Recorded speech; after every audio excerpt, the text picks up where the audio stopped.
Hi, Pidico here once again, and thank you very much for joining me. Well, I don't know about you, but I don't know where the time has gone this year. A couple of weeks' time, it's going to be Christmas, and I haven't even started decorating my Christmas tree yet. But I brought a box of decorations with me, and perhaps with your help, we can do it now. Don't worry about the rules, you pick them up easy enough as we go along. Okay, decoration number one, I think we just put it at the top of the tree, and it goes very nicely with present number one, which I'll place under the tree like that. Okay. What's next? 6. I'll tell you what, I've got an idea. I'm going to copy the 1 down from the row above, put the 6 next to it to make 16, and 16 happens to be 4 squared. And I just so happen to have a present labelled 4, which I'll place underneath the tree with the other one. Alright. What's next? 9. Okay. I'll do the same. I'll copy the 1 and the 6 down, place a 9 next to it to make 169. And 169 is 13 squared.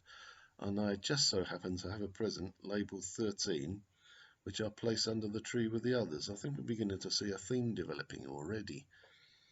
So what we got next? 3. Can't put the 3 on the right-hand side, though, because that doesn't make a square.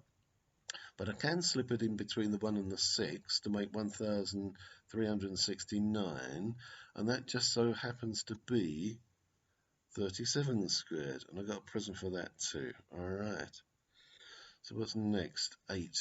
Yeah, I can't put that on the right hand side, but that one goes nicely between the 6 and the 9 to make 13,689, and that happens to be 117 squared, if memory serves me correctly, and that one goes under the tree as well.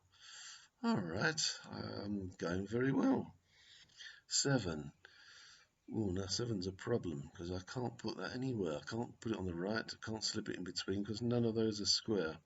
But you know, this is my puzzle. I'll make up the rules as I go along. So what I'll do is I'll take the numbers which are already on there. I'll put the 7 with them, mix them up a little bit and place them back on the tree like this. And that just so happens to be 374 squared. Looking good, eh? Half the tree done already. 2. That's also a bit of a problem. That's a bit like the 7. But this one's a little easier. All I've got to do is swap the 8 and the 9 around, put the 2 in between, and that makes the square of 1,176. And there's the present for it. Okay. So 4. Now 4 is a bit more of a problem. I don't see any easy way to do that. What do you think? I know, I can swap around the middle of the tree a little bit and place them back on there like that, and that happens to be 3,674 squared. And there's the present for that one as well. Almost done. 5. Now things are getting a little bit easier because 5 makes this a pandigital number, a zero-less pandigital number in fact. And I happen to know that that number is the square of 11,826, which is the smallest of the 30 zero-less pandigital squares. Okay. And then last of all, box is almost empty. Can add a 0 to make it a pandigital number, and this number happens to be the smallest pandigital square, which is 32,043, which completes my tree. Doesn't that look nice, eh? I know what you're thinking though. Supposing you've got a tree that's a bit taller than mine, you might have one. What are you going to do with the branches at the bottom of the tree? Just leave them bare, or what can you do? Well, there is a solution to that, and I'll show you that now. So, this is a list of all the squares I've found that complete any tree up to 3 times the height of the one I've just shown you. The first tier, i.e. the top 10 rows, is just the original tree. And the 2 tiers of 10 rows below that contain squares that increase 1 digit at a time using the same sequence of digits that I used to decorate my tree, i.e. the sequence 169, 387, 2450. And, amazingly, I found that you can continue adding digits in the same order for the next 30 rows too, all the way to squares containing 60 digits. Quite why this is possible, I'm not sure. Maybe it's something to do with the fact that there are just more possible permutations at each level. Whether you can continue with this sequence of squares, I really don't know.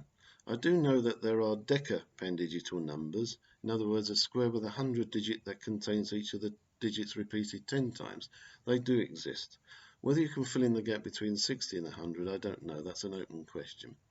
I do know, though, that the sequence 169387, etc., is not the only sequence that works. This sequence, 184960357 that also works with a sequence of squares. In other words, you start with a 1, then you add with an 8 to make 81, which is 9 squared. Then you can add the 4 to make something else squared. But I'll leave that with you to think about over Christmas. You'll also find that you can extend this into the second, third and fourth tiers and beyond. How far you can go, I don't know. The only thing that remains me to do now is to finish off my tree. Wish you all a very happy Christmas, season's greetings, and I'll see you again next year. Oh, just before you go, you might be wondering what's in the parcel opposite there.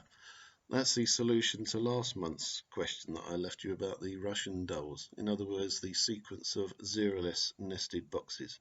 Show that in the next slide. Cheers.